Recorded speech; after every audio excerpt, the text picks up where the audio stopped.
There's been a lot of discussion recently about the price of software and what's reasonable to be asked for. This came out especially when some open source packages decided to start charging licensing fees for certain circumstances, or other companies say, hey, you can't use it beyond this scope without paying for it.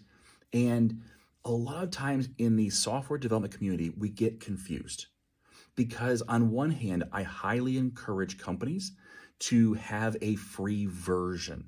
And I highly encourage software developers who are training to use the free versions. For example, Visual Studio Community Edition is free as long as you meet certain circumstances. And most people do, most individuals do.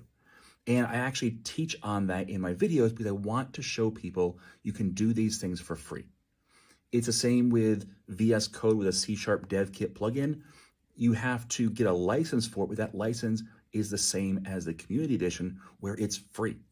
JetBrains Writer, great. I really appreciate the fact that they finally came out with a free tier for people who are learning. I encourage you to use that when you are learning. Use free software. However, when it comes time to transition into I'm getting paid to do this work, whether it be I work at a company or whether it's I'm building a product and making money off of it, at some point there has to be a transition to where you pay for what you need. And that's the part that people get stuck on is, well, I've been using it for free for so long, why wouldn't I get it all for free? But you don't work for free, so why should anybody else?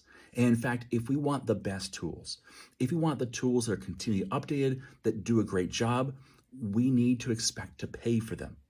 Now, that doesn't mean we're always going to get the best tools just because we pay for them, but we still need to expect to pay for them.